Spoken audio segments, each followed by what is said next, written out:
फिरते का अभ्यास वो पावरफुल होना चाहिए या बैठक का अभ्यास होना चाहिए?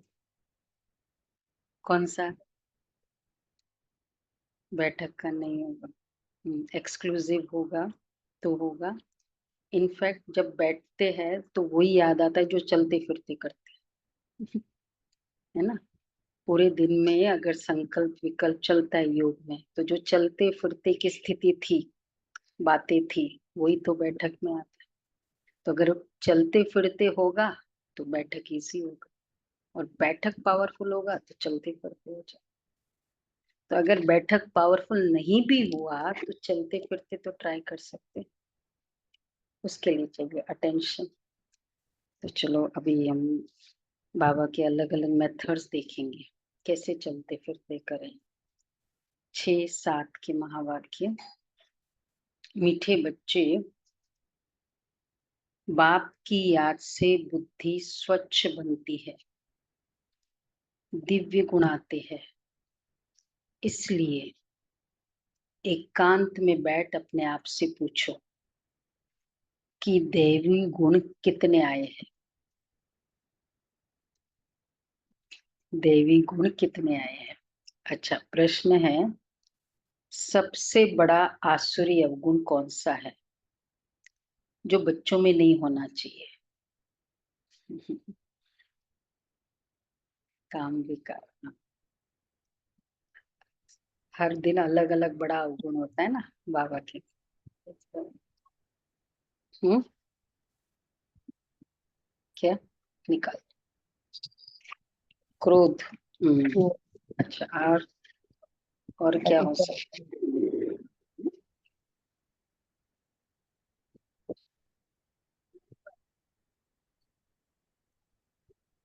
मैपन। तो बाबा कहते हैं सबसे बड़ा आसुरी अवगुण है किसी से रफ टफ बात करना या कटु वचन बोलना। इसे ही महाभूत कहा जाता है। कटु वचन बोलना, रफली बात करना। जब कोई में यह भूत प्रवेश करते हैं तो बहुत नुकसान कर देते हैं, इसलिए उनसे किनारा कर लेना चाहिए। जितना हो सके अभ्यास करो। अब घर जाना है, फिर नई राजधानी में आना है। इस दुनिया में सब कुछ देखते हुए कुछ भी दिखाई न दे। सब कुछ देखते हुए कुछ भी दिखाई न दे। ओम शांति। बाप बैठ बच्चों को समझाते हैं, जाना तो है शरीर छोड़कर, इस दुनिया को भी भूल जाना है। यह भी एक अभ्यास है। जब कोई शरीर में खिटपिट होती है तो शरीर को, जब शरीर में खिटपिट होती है तब क्या करें? हाँ, करना क्या चाहिए?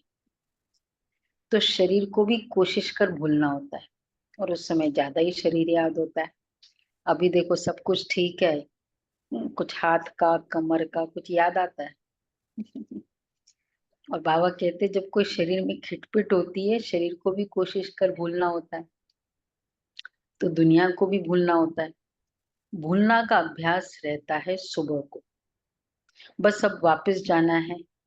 यह ज्ञान तो बच्चों को मिला है, सारी दुनिया को छोड़ अब घर जाना है। जास्ती ज्ञान की तो दरकार ही नहीं रहती। कोशिश कर उसी धुन में रहना है। भले शरीर को कितनी भी तकलीफ होती है, बच्चों को समझाया जाता है कैसे अभ्यास करो, जैसे कि तुम हो ही नहीं। ये लेवल तक आ जाए, जैसे कि तुम हो ही नहीं। कितना अभ्यास चाहिए। ये भी अच्छा अभ्यास है। बाबा को खांसी आती थी, कंटिन्यूस होती थी ना। खांसी एक ऐसी पर्टिकुलरली एजेड में फिर वो कंटिन्यूस चलती है। तो बाबा के सबको फील होता था। बाबा कहता था वो खांसी पूरी हो जाए, देखो मेरी सखी आई। तो दूसरे का भी दर्द ना, ये तो उनके भी संकल्प चलते। तो बाबा जैसे फ्रेंड बनाते थे। तो कोई रेगुलर बीमारी है तो क्या करूं? दर्द दे, फिर वो दर्द नहीं देगी, हिसाब किताब खाली पूरा करना है। तो भले शरीर को कितनी भी तकलीफ होती है, बच्चों को समझाया जाता है कैसे अभ्यास करो। फिर बाप की मदद है या इनकी अपनी मदद है, मदद मिलती जरूर है और पुरुषार्थ भी करना होता है। ये जो कुछ देखने में आता है वह है ही नहीं। अब घर जाना है, ये पूरे दिन में ट्राई करेंगे आज। जब जब याद आए, देखो ये सब देख रहे हैं ना, बस जल जाना है। बाबा कहते भंबोर को आग लगनी। तो एक बार भी पूरे दिन में स्मृति आए तो कैसा हो जाएगा, एटलीस्ट उसका असर कितने समय तक रह सकता है। कभी कभी हमारी अपनी स्थिति कुछ बातों के कारण होता है, कोई उस बात से, वो चीज से, इवेंट से अटैचमेंट है, तुरंत वो स्मृति आई, सब जाने वाला है। तो अपना ही एक व्यवहार ठीक हो जाता है। तो बाबा कहते हैं ये भी अच्छा अभ्यास है। बाकी थोड़ा समय है, जाना है घर। फिर बाप की मदद है या इनकी अपनी मदद है, मदद मिलती जरूर है और पुरुषार्थ भी करना होता है। तो बाप की मदद है या इनकी मदद है, इनकी अपनी मदद है। किसके लिए बाबा कह रहे हैं? हाँ, मदद मिलती जरूर है, फिर पुरुषार्थ करना होता है। ये जो कुछ देखने में आता है वह है ही नहीं। अब घर जाना है, वहां से फिर अपनी राजधानी में आना है। पिछाड़ी में ये दो बातें जाकर रहती है, जाना है फिर आना है। देखा जाता है इस याद में रहने से शरीर के रोग जो होते हैं, जो तंग करते हैं, वह भी ऑटोमेटिकली ठंडे हो जाते हैं। वह खुशी रह जाती है इस तरह की याद में रहने से। फिर जाना है फिर आना है। जब अगर 90% बीमारी साइकोसोमेटिक है, तो अगर साइको मेरा बहुत पावरफुल है तो फिर वो रोग का असर, पहले पावरफुल नहीं था उसका असर हुआ, अगर अभी पावरफुल है ड्यूरिंग रोग, उसका भी तो असर होगा ना फिर। तो इसलिए बाबा ने कहा इस याद में रहने से शरीर के रोग जो तंग करते हैं वह भी ऑटोमेटिकली ठंडे हो जाते हैं। सबको अनुभव है। हम्म। कितनी बार कितनों का बहुत ये तर तेज हो रहा था, फिर अमृत वेला किया, सबका अनुभव है। वह खुशी रह जाती है, खुशी जैसी खुराक नहीं। इसलिए बच्चों को भी ये समझाना पड़ता है, बच्चे अब घर चलना है, स्वीट होम में चलना है, इस पुरानी दुनिया को भूल जाना है। इसको कहा जाता है याद की यात्रा। अभी बच्चों को मालूम पड़ता है बाप कल कल्प आते हैं, यही सुनाते हैं कि कल्प बाद फिर मिलेंगे। बाप कहते बच्चे अभी तुम जो सुनते हो फिर कल्प बाद भी यही सुनेंगे। तो ये तो बच्चे जानते हैं। देखो ड्रामा में होता है तो मेरा पाठ खुलता है, या जैसे मोहिनी बहन को किसी ने पूछा, बाबा की दृष्टि पड़ी फर्स्ट टाइम और एक्सपीरियंस हुआ कि ये मेरा बाप है, तो बाप की दृष्टि पड़ी तब पाठ खुला, या तब पाठ था तब दृष्टि मिली, तब पाठ खुला? क्या कहेंगे? हम्म। पाठ अवेक था तकदीर जगाने आई हूँ या तकदीर जगा कर आई हूँ?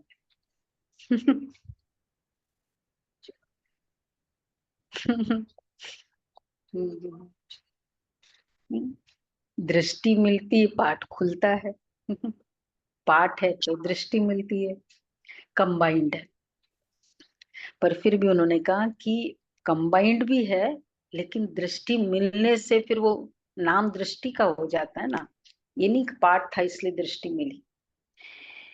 तो बाबा कहते अभी तुम जो सुनते हो फिर कल्प बाद यही सुनेंगे, ये तो बच्चे जानते हैं। बाप कहते हम कल्प कल्प आकर बच्चों को मार्ग बताता हूँ। मार्ग पर चलना बच्चों का काम है। बाप आकर मार्ग बताते हैं, साथ में ले जाते हैं। सिर्फ मार्ग नहीं बताते, लेकिन साथ में भी ले जाते। एक है किसी को पूछो कहाँ जाना है, हाँ ऐसे ऐसे फर्स्ट लेफ्ट फिर राइट फिर ये आएगा फिर वो आएगा, पहुंच जाओगे। नेविगेशन। और एक है चलो मैं साथ में चलता हूँ, तो किसमें ज्यादा केयर फ्री है?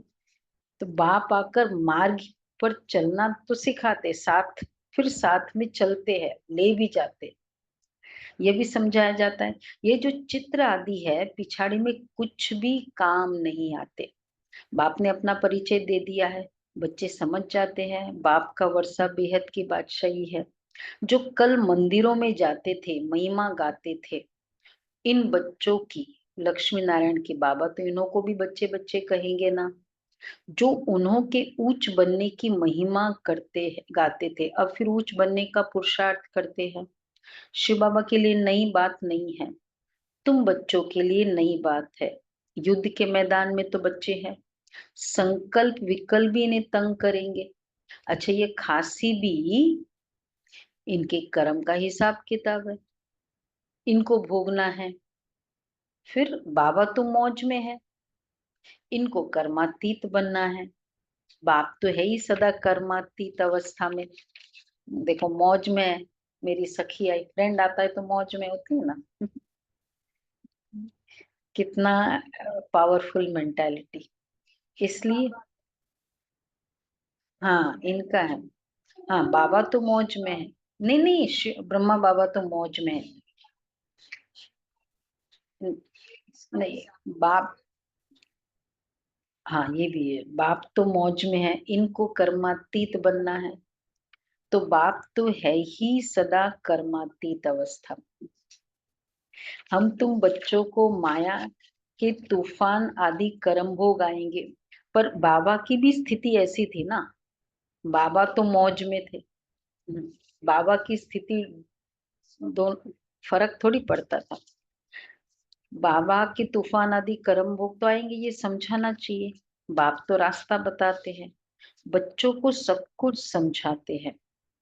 इस रथ को कुछ होता है तो तुमको फीलिंग आएगी कि दादा को कुछ हुआ है। बाबा को कुछ नहीं होता, फील करते थे ना, कंटिन्यूअस खांसी आती थी तो क्या बीतती थी बच्चों के ऊपर। बाबा को तो कुछ नहीं होता है। अच्छा फिर भी इनको तो होता है। बाबा ज्ञान मार्ग में अंधश्रद्धा की बात नहीं होती। शिव बाबा को भी कुछ नहीं होता। कभी कभी बाबा ने ये भी कहा है कि उस समय बाबा चले जाते थे। हम्म, कि मैं उस समय, क्योंकि ये आत्मा कर्म भोग भोगे, मैं चला जाता हूँ। तो बाप समझाते मैं किस तन में आता हूँ, बहुत जन्मों के अंत के पतित तन में मैं प्रवेश करता हूँ। दादा भी समझते जैसे और बच्चे वैसे मैं भी हूँ। दादा पुरुषार्थी है, संपूर्ण नहीं है। तुम सब प्रजापिता ब्रह्मा के बच्चे ब्राह्मण पुरुषार्थ करते हो विष्णु पद पाने। लक्ष्मी नारायण कहो विष्णु कहो बात तो एक ही है। तो बाप ने समझाया है, समझाया भी है। आगे नहीं समझते थे, न ब्रह्मा विष्णु शंकर को न अपने आप को समझते थे। अभी तो बाप को ब्रह्मा विष्णु शंकर को देखने से बुद्धि में आता है ये ब्रह्मा तपस्या करते हैं, यही सफेद ड्रेस है। कर्मातीत अवस्था भी नहीं यही होती है। इन एडवांस तुमको साक्षात्कार होता है कि यह बाबा फरिश्ता बनेंगे। तुम भी जानते हो, तो हम कर्मातीत अवस्था को पाकर फरिश्ता बनेंगे। नंबरवार देखो, इन एडवांस तुमको साक्षात्कार होता है कि यह बाबा फरिश्ता बनेंगे। जो संदेशियों को, कितनों को बाबा का ये हुआ कि ये बाबा और वो बाबा अलग अलग है। किन किन को हुआ? सबसे पहले गुलजार दादी, फिर बाबा मोहिनी बहन, मोहिनी दीदी न्यूयॉर्क, फिर कैलाश बहन। बाबा इनको भेजे थे, जाओ देख के आओ ये बाबा और इस बाबा में कितना अंतर है, बार बार। फिर थोड़े दिनों के बाद जब मोहिनी दीदी आई तो बोला कि उस बाबा में ये पहली बार तो गुलजार दादी ने देखा जब पाकिस्तान में ही थे। उसके बाद 58 में जब मोहिनी दीदी आई, फर्स्ट टाइम जब वो वतन में गई, तब भी बाबा ने बोला बोला कि वहां ऐसे बाबा थे, बहुत फर्क है बाबा आपको। फिर लास्ट में बाबा ने पूछा कि अब जाके देख के आओ। लास्ट मतलब 67 कुछ। कैलाश बहन को, जो वहां की थी गांधीनगर, उनको भी बाबा ने भेजा था।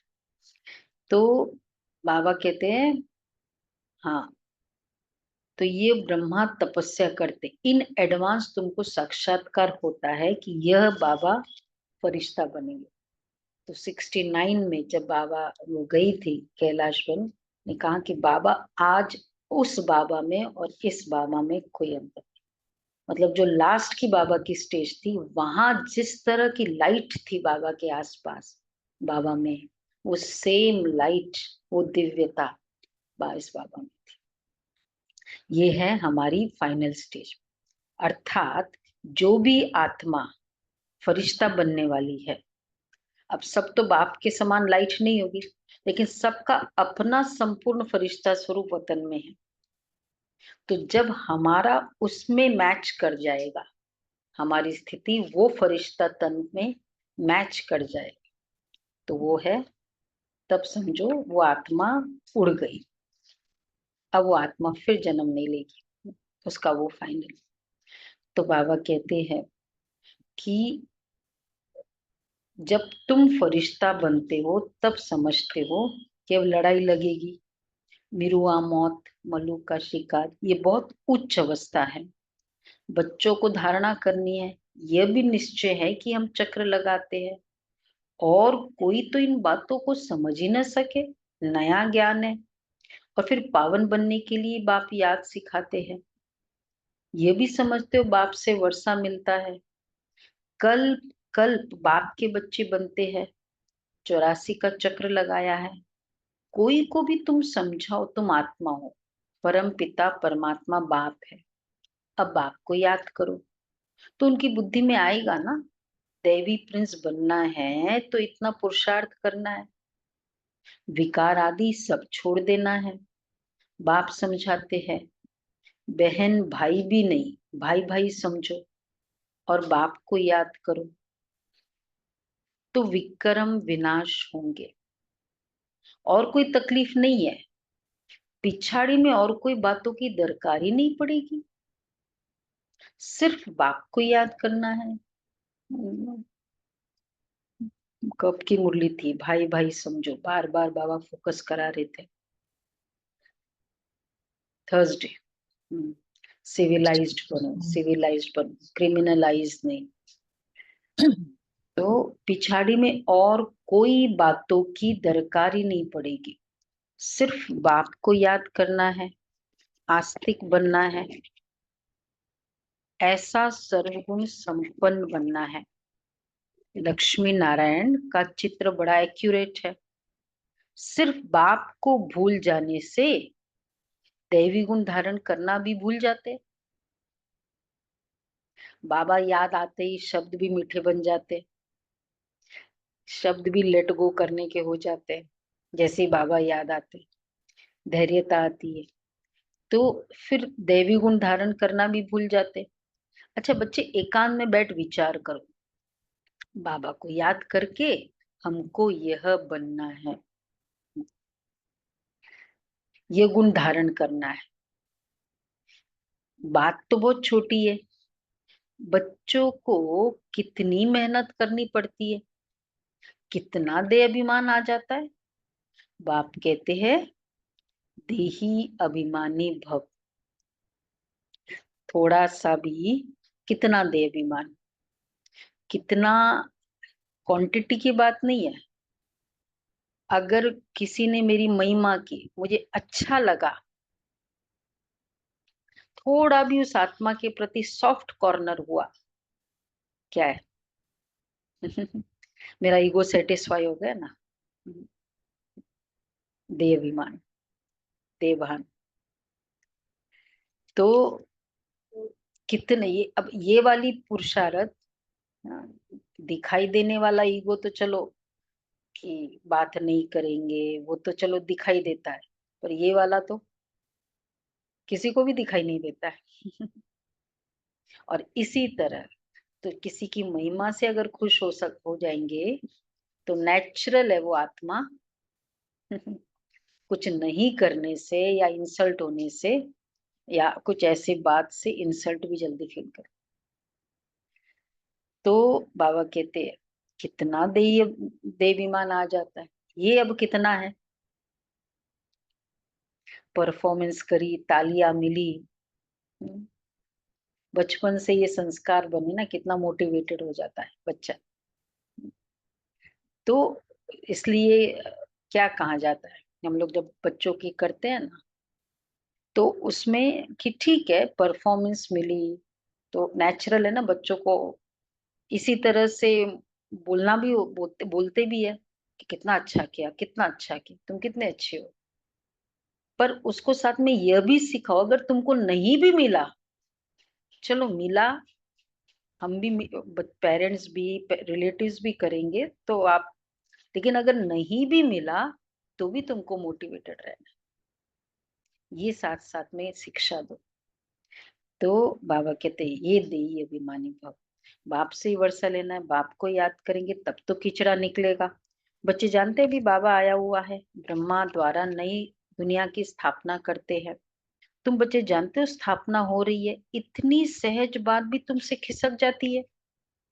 एक अलफ है, बेहद के बाप से बादशाही मिलती है। ए और बी दो याद रखो, सिर्फ अपने को आत्मा समझ बाप को याद करो। बाप ने तो रास्ता बताया है, कहते अपने को आत्मा निश्चय करो। बाप की पहचान तो मिली, बुद्धि में बैठ जाता है। अब 84 जन्म पूरे हुए, घर जाएंगे, फिर आकर स्वर्ग में पाठ बजाएंगे। ये प्रश्न नहीं उठता है कि कहाँ याद करूं, कैसे करूं। बुद्धि में है कि बाप को याद करना है। बाप कहाँ भी जाए, तुम तो उनके बच्चे हो ना। बेहद के बाप को याद करना है। यहाँ बैठे हो तो तुमको आनंद आता है, सम्मुख बाप से मिलते हो। मनुष्य मूंझ जाते हैं कि शिव बाबा की जयंती कैसे होगी, यह भी समझते नहीं कि शिवरात्रि क्यों कहा जाता है। अच्छा, श्री कृष्ण के लिए समझते हैं ना, रात को जयंती होती है, परंतु इस रात्रि की बात नहीं है। वह आधा कल की रात पूरी होती है, फिर बाप को आना पड़ता है नई दुनिया की स्थापना करने। है बहुत सहज, बच्चे खुद समझते हैं, सहज है। खाली सुनना है, कुछ भी बैठ करना नहीं है, केवल सुनना है। सुनना तो सबसे सहज है ना, कोई चीज। पढ़ना, बोलना वो तो मुश्किल है। सुनना और संकल्प चलाना सबसे इजीएस्ट क्या है। इससे और इतने सारे एक्टिविटीज में इससे सिंपल कुछ है, और यही तो हमारा मेन है। सुबह याद करो, बाद में मुरली सुनो। तो बाबा कहते हैं सुनना तो कितना सहज है कि डिफिकल्ट है। पर तो बाबा, मेरी कितना सहज है दैवी गुण धारण करने हैं। और सुनते सुनते किसको अनुभव है, अगर हम पुरुषार्थ नहीं भी करते, रोज मुरली सुनते हैं, तो भी चेंज आता है। देखो, सारे चेंज्ड माइंड्स बैठे हैं ना। तो बाबा कहते, अच्छा, मेरी निंदा कर, बच्चे खुद भी समझते दैवी गुण धारण करने, नहीं तो 100 गुना पाप हो जाता है। मेरी निंदा कराने वाले ऊंच ठौर पा नहीं सकेंगे। बाप की निंदा कराएंगे तो पद भ्रष्ट हो जाएगा। अच्छा, आप ब्रह्मा कुमारी में जाने वाले ऐसे करते हैं? बाप की निंदा कराएंगे तो पद भ्रष्ट हो जाएगा। बहुत मीठा बनना चाहिए। रफ डफ बात करना ये दैवी गुण नहीं है। रफ डफ ना, इतना सा मैंने अनुभव किया, जैसे किसी को समझाते हैं कि ऐसे ऐसे करो, नहीं समझ में आया उसको, अपने हिसाब से आपने, अच्छा, नहीं समझा आपने, देखो ऐसे करना। अब ये नहीं समझा ना, वो भी फील हो जाता है, ये भी क्या है, रफ है। वो कहते नहीं, उसने बताया कि नहीं मैंने नहीं समझा, हमने वो रिपीट किया, नहीं समझा, अभी तक नहीं समझा, रफ है, रफ डफ है। हम्म, क्या किया, उस आत्मा को इंसल्ट किया। मीठा, तो ये बहुत नेचुरली, तो मैंने सोचा अब ये इसके ये संस्कार निकालना है। ये भी बोल देते, बहुत इजीली बोल देते। ठीक है, रफ डफ बात करना ये दैवी गुण नहीं है। किसी भी तरह से आत्मा को पेन, हाँ कुछ भी, हाँ पेन फील कराया ना, रफ डफ बात करना, समझना चाहिए ये आसुरी अवगुण है। प्यार से समझाना होता है, ये तुम्हारा दैवी गुण नहीं है। ये भी बच्चे जानते, अभी कलयुग पूरा होता है, यह है संगम युग, मनुष्य को तो कुछ पता नहीं, कुंभकर्ण की नींद में सोए हुए हैं, सोए पड़े हैं। अच्छा, उसमें तो बातचीत बहुत मीठा होना चाहिए। अब इसमें जैसे वर्ड्स यूज करते हैं ना कई सारे, वो तो बाबा अच्छा भी नहीं लगता है। हाँ, क्या क्या वर्ड्स है। इशारा समझ गए ना, ये वर्ड, वो वर्ड। यहाँ दिल्ली में तो वो एक बे वाला बहुत वर्ड यूज करते, पूरा नहीं बोलते हैं। वर्ड्स ना, चलो भाई नहीं समझ रहे, पागल है, बेवकूफ, बहुत गंदे वर्ड्स है ये, करते हैं विवेक भाई, देखो रफ डफ। हम्म, नहीं बहुत प्यार से बोल दिया, हंसी,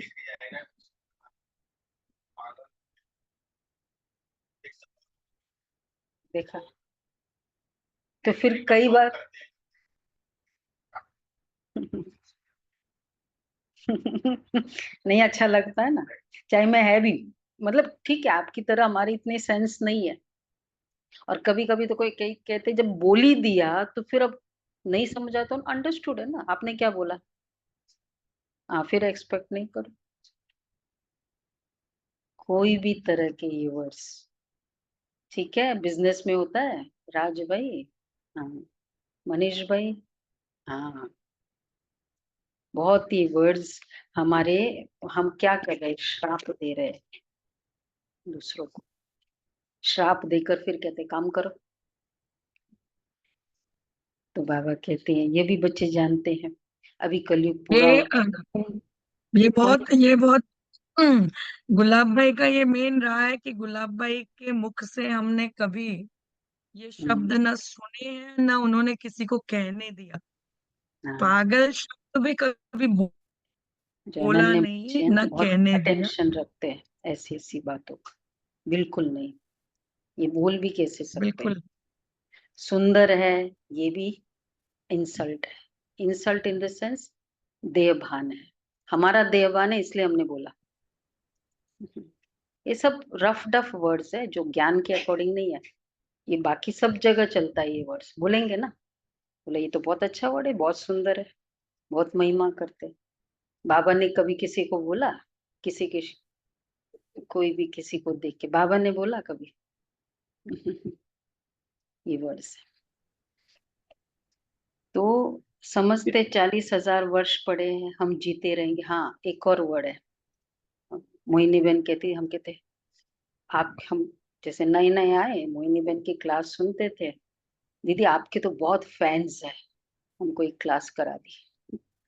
ये वर्ड कैसे बोला आपने? आपके बहुत फैंस, फैंस होते हैं क्या? समझा?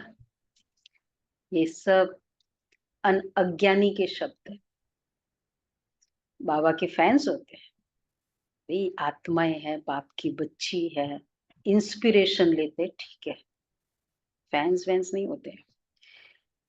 तो बाबा कहते हम यह नहीं समझते दिन प्रतिदिन और ही तमो प्रधान बनते हैं, हम जीते रहेंगे, हम सुख भोगते रहेंगे।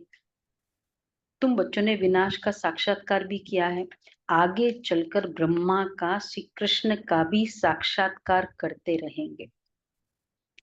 ब्रह्मा के पास जाने से तुम स्वर्ग का वर्षा प्रिंस बनेंगे, इसलिए अक्सर करके ब्रह्मा और श्री कृष्ण दोनों के साक्षात्कार होते हैं। कोई को विष्णु का होता है, परंतु इनसे उनसे इतना समझ नहीं सकते हैं, सकेंगे। नारायण का होने से समझ सकते हैं, या हम,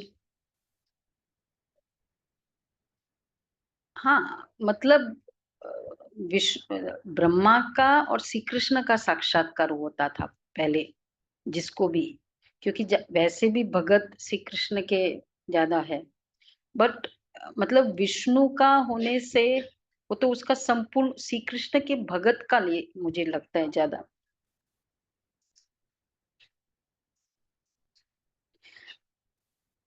हाँ मतलब बाबा के भाव, मुझे नहीं लगता इसमें कुछ फर्क है।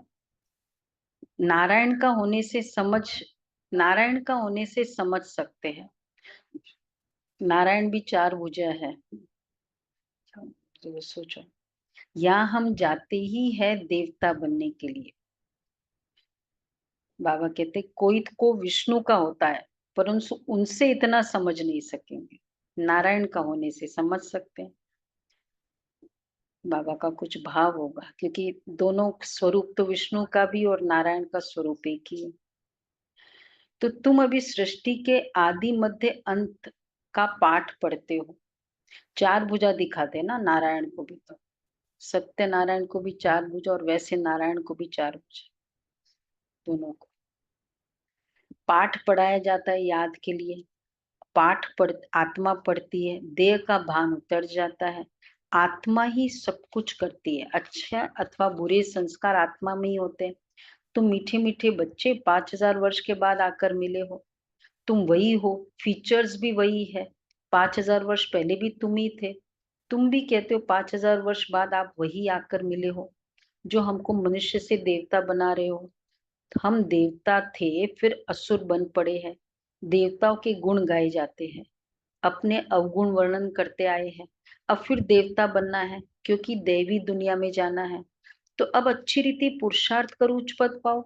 टीचर तो सबको कहेंगे ना पढ़ो, अच्छे मार्क्स में पास हो तो हमारा भी नाम वाला हो और तुम्हारा भी नाम वाला होगा। ऐसे बहुत कहते हैं। बाबा आपके पास आने से कुछ निकलता ही नहीं है, सब भूल जाते हैं, आने से ही चुप हो जाएंगे। ये दुनिया जैसे कि खत्म हुई पड़ी है, फिर तुम आएंगे नई दुनिया में। ये तो बड़ी शोभनीक नई दुनिया होगी। कोई शांति धाम में विश्राम पाते हैं, कोई को विश्राम नहीं मिलता है। किसको नहीं विश्राम मिला शांति धाम में? फास्ट जवाब देना, सोचो नहीं, किसको विश्राम नहीं मिलता है शांति धाम में? हाथ उठाओ, हाथ उठाओ, अपना अपना, किसी हम को, लोग तुरंत आके आएंगे। हाथ उठाओ। पास, कितने जन ने हाथ उठाया? हाँ किरण बहन, दो तीन। आपने भी तो बताया नहीं, समझा नहीं बोलो क्या समझा मीनू बहन? हाँ, किसको शांति धाम में विश्राम नहीं मिलता है? ये क्या है? 1 सेकंड का क्वेश्चन होता है नहीं समझा भावेश भाई ने समझा? हम आत्मा टच एंड गो करती है ना, जो सबसे पहले आएंगे वो कितनी देर रुकेगी आत्मा? विश्राम करने लिए थोड़ी आएंगे। कौन विश्राम करेगा शांति धाम में? अरे ब्रह्म अभी भी हाथ नहीं उठा रहे पहले कम भी हाथ जन्म नहीं लेने उठा रहे। कम कौन जन्म विश्राम करेगा शांति धाम में? जो नंबर वाला है, कम जन्म लेने वाले। जाना जो जो जो सतयुग त्रेता में नहीं आएंगे वो विश्राम करेंगे लंबे नहीं, समय। सतयुग में भी जो लेट आएंगे, हमको तो विश्राम करना ही नहीं है ना, टच एंड गो। हाँ अभी करो ना, सारा दिन परम धाम में बैठे रहो सारा दिन परम धाम में बैठे रहो, बाद में बैठना नहीं है। तो बाबा ने क्या कहा, देखो कोई को विश्राम मिलता नहीं है, कोई को, जो ऑलराउंड पार्ट है, ऑलराउंड पार्ट जिनका सतयुग से लेकर सब जगह पार्ट, और सतयुग में भी शुरुआत से पार्ट, परंतु तमोप्रधान दुख से छूट जाते हैं, वहां शांति सुख सब मिल जाता है। तो ऐसे अच्छी रीति पुरुषार्थ करना चाहिए। ऐसे नहीं कि जो नसीब में होगा, नहीं, पुरुषार्थ करना चाहिए। समझा जाता है कि राजधानी स्थापन हो रही है, हम श्रीमत पर अपने लिए राजधानी स्थापन कर रहे हैं। बाबा शुद्ध श्रीमत देने वाला है, वह खुद राजा नहीं बना है, उनकी श्रीमत से हम बनते हैं। नई बात है ना, कभी कोई ने न तो सुनी न देखी। अभी तुम बच्चे हो, श्रीमत पर समझते हो कि हम श्रीमत वैकुंठ की बादशाही स्थापन करते हैं श्रीमत पर। हमने उसका तरीका बाबा ने कैसे इसको किया, हमने अनगिनत बार राजा स्थापन किए। कोई चीज बार बार करते रहेंगे। अब आप लोग के लिए माइंड स्पा प्रोग्राम क्या है, कितनी बार ऑर्गेनाइज किया, पर जिनको नहीं किया तो वो चीज को सिंप्लीफाई करने का तरीका क्या है, बहुत बार किया हुआ है। करते और गवाते हैं, ये चक्र फिरता ही रहता है। पादरी लोग जब चक्र लगाने निकलते हैं तो और कोई को देखना भी पसंद नहीं करते हैं, सिर्फ क्राइस्ट की ही याद में रहते हैं, शांति में चक्र लगाते हैं। समझ है ना, क्राइस्ट की याद में कितना रहते हैं। जरूर क्राइस्ट का साक्षात्कार हुआ होगा। सब पादरी ऐसे थोड़ी होते हैं, कोटों में कोई, तुम्हारे में भी नंबरवार है। कोटों में कोई ऐसी याद में रहते होंगे, चलते फिरते। मनोहर दादी बताती है, बहने बाथरूम बाहर एक बहन है, लेट हो रहा है, अंदर खटखटाती, भाई कितनी देर में निकलोगे? अंदर से आवाज आता है, जब आत्मा शरीर से बाहर निकलेगी।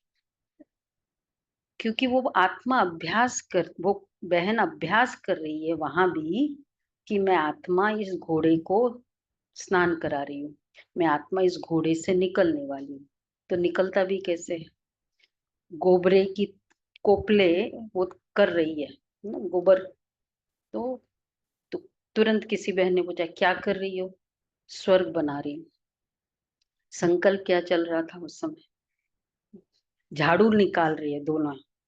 और जैसे ही कोई दूसरी आई, अब झाड़ू में तो नीचे दृष्टि होती है, दूसरी आई, वो आत्मा आई, उसको तुरंत देखा, एकदम उसकी आत्मिक दृष्टि से, और देखते देखते स्वर्ग में चली गई, रास खेलने लगी, वो झाड़ू रह गया। तो कर्म एंड अभ्यास इंटीग्रेटेड था, चलते फिरते बाबा की याद, ये करना सिंपल। वही कर्म एक सुकर्म दिव्य कर्म बन जाता है, नहीं तो वो ऑर्डिनरी कर्म हो जाता है। तो बाबा कहते हैं कि देखो, तो क्राइस्ट की याद में कितना रहते हैं ऐसे पादरी लोग, बाबा ने एग्जाम्पल दिया। तो कोटों में कोई, तुम्हारे में भी नंबरवार है, कोटों में कोई ऐसी याद में रहते होंगे। जो सेवा पे आज जा रहे हैं उनके लिए तो इजी है ना, वहां तो है ही सबको याद कराना प्रदर्शनी का भी वाचा में भी आने की जरूरत नहीं, बस याद कराना है सबको। ट्राई करके देखो, ठीक है, आज ट्राई करना। और कोई को नहीं, देखो बाप को याद करते स्वदर्शन चक्र फिराते रहो, तुमको अथाह खुशी होगी। श्रेष्ठाचारी देवताओं को कहा जाता है, मनुष्य को भ्रष्टाचारी कहा जाता है। इस समय तो देवता कोई है ही नहीं, आधा कल्प दिन आधा कल्प रात, ये भारत की बात है। बाप कहते मैं आकर सबकी सदगति करता हूँ। बाकी जो और धर्म वाले हैं वो अपने अपने समय पर अपने धर्म की आकर स्थापना करते हैं, सब आकर ये मंत्र ले जाते हैं। बाप को याद करना है, जो याद में करेंगे, जो याद करेंगे वह अपने धर्म में ऊंच पद पाएंगे। कौन सा? बाप को जो याद करेंगे, इधर आकर हमारे से वो लेंगे, अंजलि लेंगे, और एक बार भी याद किया भगवान को, वो बाप नहीं समझेंगे, नहीं तो वो स्वर्ग की व्यवस्था में आ जाएंगे, उच्च पद पाएंगे। तुम बच्चों को पुरुषार्थ करके रूहानी म्यूजियम अथवा कॉलेज खोलना चाहिए, समझा? पुरुषार्थ कर खोलो म्यूजियम, कभी बाबा कहते हैं हॉस्पिटल खोलो, लिख दो विश्व की अथवा स्वर्ग की राजे इस सेकंड में कैसे मिल सकती है, आकर समझो। बाप को याद करो तो वैकुंठ की बादशाही मिलेगी। अच्छा, मीठे मीठे सिके लदे बच्चों प्रति मात पिता बाप दादा का याद प्यार, गुड मॉर्निंग। रूहानी बाप रूहानी बाप की रूहानी बच्चों को नमस्ते। नमस्ते। हम हम रूहानी रूहानी बच्चों बच्चों की रूहानी बाप दादा की याद प्यार नमस्ते, याद गुड प्यार मॉर्निंग। नमस्ते, thank good you Baba, morning. शुक्रिया बाबा। धन्यवाद बाबा, थैंक यू बाबा, वाह बाबा वाह। पहला पॉइंट है, चलते फिरते एक बाप की ही याद रहे और कुछ देखते हुए भी दिखाई न दे, ऐसा अभ्यास करना है।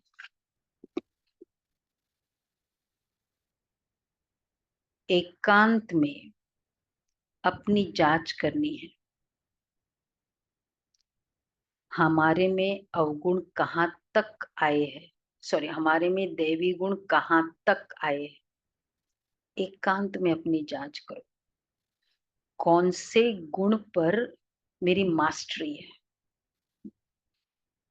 कि इस लेवल तक अगर कोई क्रोध करे ना, मेरे को नहीं आता है क्रोध, इतनी मेरे में धैर्यता है, धैर्यता की मास्टरी है।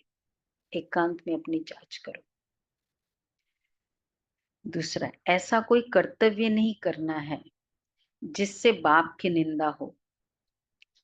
दैवी गुण धारण करने हैं, बुद्धि में रहे अभी घर जाना है, फिर अपनी राजधानी में आना है। बुद्धि में रहे अभी घर जाना है, फिर अपनी राजधानी में आना है। वरदान है, सेवाओं में शुभ भावना की एडिशन द्वारा शक्तिशाली फल प्राप्त करने वाले सफलता मूर्त भव। सेवाओं में शुभ भावना की एडिशन द्वारा शक्तिशाली फल प्राप्त करने वाले सफलता मूर्त भव।